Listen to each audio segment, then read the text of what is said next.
Welcome to AMF, and today we're counting down top 10 significant events in Kenya that captured the world's attention. Number 1. The Anti-Finance Bill protest of 2024. As you know, the government and the people have a relationship that cannot be defined. Sometimes the citizens love the government, and other times they'll pick anything but not the government. And with this, President William Ruto can testify to it, as it was widely known by #Reject Finance Bill 2024 or the Gen Z protest. This was a series of a decentralized mass protest in Kenya, which was against tax increases proposed by the government of Kenya in the Finance Bill 2024. After the invasion of the Kenyan parliament, President William Ruto rejected the bill on 28. Number 2. The Shaka Massacre. This incident got the public attention on March 2023 when a man reported that his wife and daughter, who had traveled from Nairobi, Kenya, to join Paul Denge Mackenzie's remote Good News International ministry in Kilifi County, had not returned. Investigation by the community and the police discovered 15 people of the group who revealed that they had been instructed to starve themselves to meet Jesus. The police began the search of an 800-acre property, finding more and more shallow graves, and additional survivors who were starving to death. According to testimonies to police, Mackenzie told his followers to fast would only count if they gathered together and offered them this farm as a fasting venue. They were not to mingle with anyone outside world if they wanted to go to heaven. The total number confirmed of people who died in Shaka was 427, and 1,613 people were still missing, without a sign of being found. On more keen research, it was found that 214 people died from starvation, 39 from asphyxia, 14 from head injury, while 115 remain unascertained and others from other causes. Number 3. 2017 Post-Election Violence. Any Kenyan can bear me witness that when elections are around the corner, there's always been some tension or even violence. From 2007 post-election violence, history repeated itself when August 8, 2017, the post-election was marred by serious human rights violation and unlawful killings, which saw the police beat all the protesters and house-to-house operation in western Kenya. At least 12 people were killed and 100 badly injured.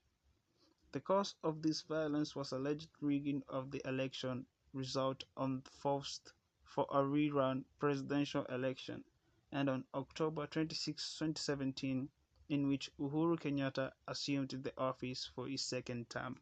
Number 4. The Battle of El Ade. The Battle of El Ade took on 15 January 2016. Al-Shabaab militants launched an attack on Kenya-run AMISOM base in the town of El Ade, Gedo, Somalia. A suicide bomber detonated his explosive laden armored personnel carrier to the front gate of the AMISOM garrison base. The base house composed of a company of men belonging to both 5th and the 9th Rifles. The total size of the garrison that day has been generally put around 600 Kenyan troops present. The suicide explosion was a precursor to an estimated 150 to 300 Al-Shabaab fighters assaulting the base with rocket-propelled grenade and assault weapons. The attack caught the Kenyan troops unprepared and asleep at approximately 7:30 a.m. The battle lasted for more than 1 hour of fierce fighting until Kenyan troops were routed from the base and fled into the dense bush pursued by Al-Shabaab militants. Former President Uhuru Kenyatta expressed his condolences to the family and vowed the militants would pay a heavy price. Number 5. The Garissa University attack. The mid-10s was a very bad era for the Kenyan government as it got frequent attacks from the Al-Shabaab, and the Garissa University was one of the moments that united Kenyans as they hoped for their loved ones to be safe. On 2nd April 2015, gunmen stormed the Garissa University College in Garissa, killing at least 148 people and injuring 79 people. The militant groups Al-Shabaab and Al-Qaeda claimed responsibility for the attack. The gunmen took over 700 students hostage, freeing Muslims and killing those who identified as Christians. The siege ended the same day when all four of the attackers were killed. 5 men were later arrested in connection with the attack, and a bounty was placed for the arrest of suspected organizers of the attacks.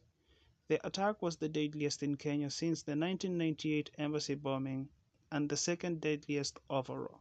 6. The Westgate Mall Attack. On 21st September 2013, four masked gunmen attacked the Westgate Shopping Mall, an upmarket mall in Nairobi. There are aroused conflicts over the reports of the number killed in the attack since the mall collapsed on one side, due to fire that started during the siege.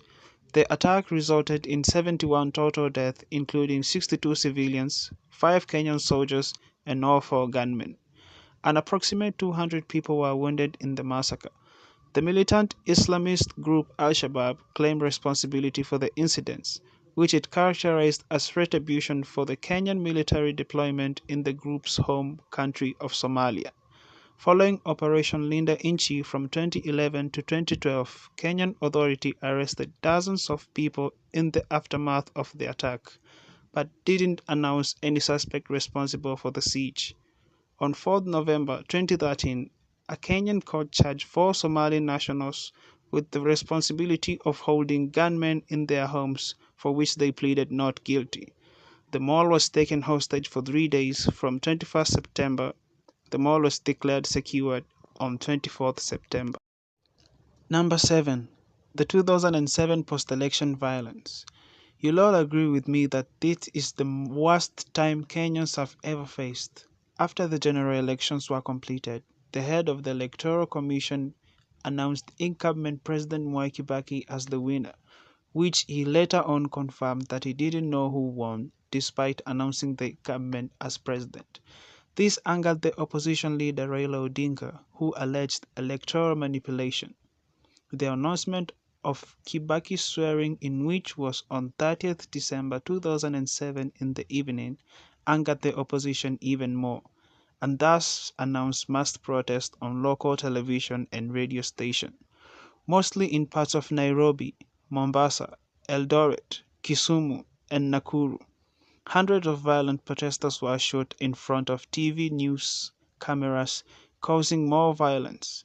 The most brutal and unforgettable incident was the murder of 50 unarmed Kikuyu women and children, some as young as month-old, by locking them in a church and burning them alive in Kiamba village in the outskirts of Eldoret town on New Year's Day.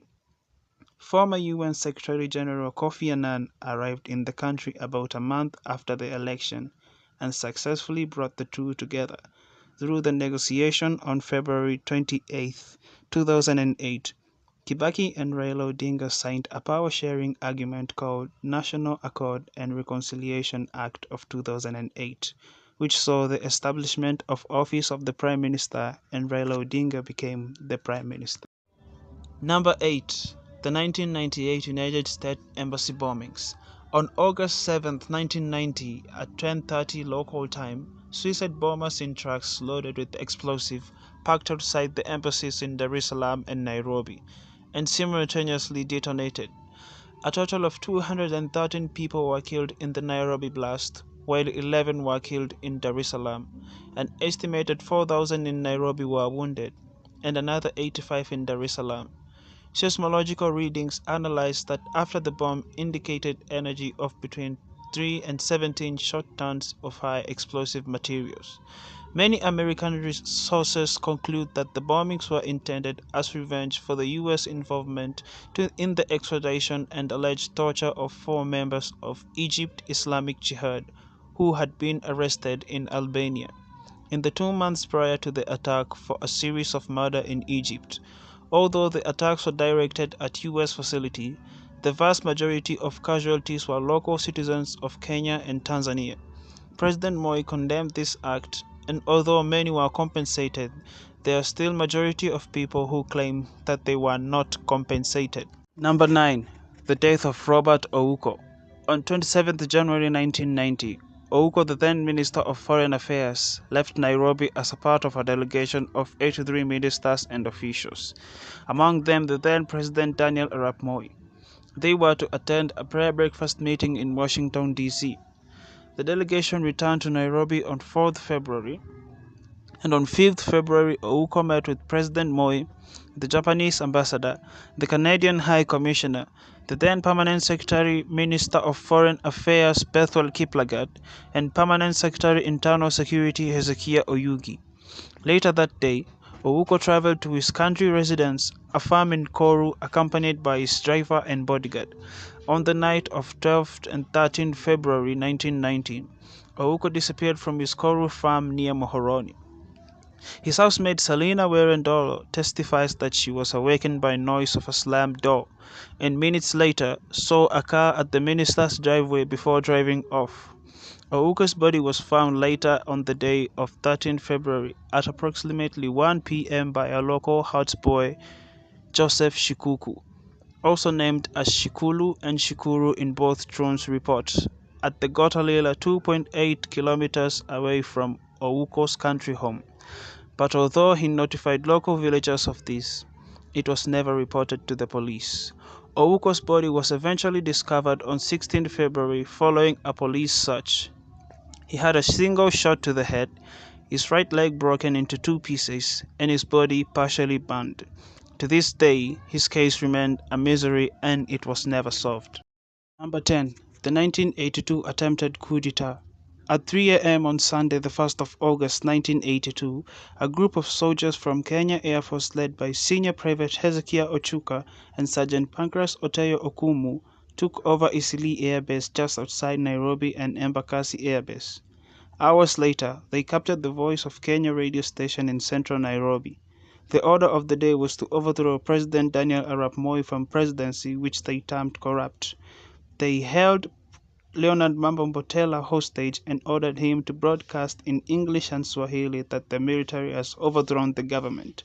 Their plan was to put Corporal Bramwell Injeri Njeram at the lead and execute the bombing of the State House and General Service Unit.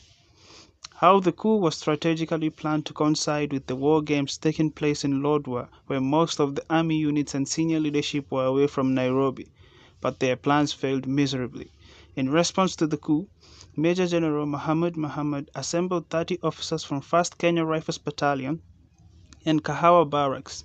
Their mission was to suppress the coup. They stormed the broadcasting, killing or arresting the rebel soldiers, and ordered Botella to announce the government had regained its power. Hezekiah Ochuka, who had fled to Tanzania, was extradited years later and was hanged in 1987. The coup left 100 soldiers dead and perhaps 200 civilians, some of which were non-Kenyans. And that was the video, guys. Please make sure to subscribe, like, and click the notification bell to be notified when more videos are updated.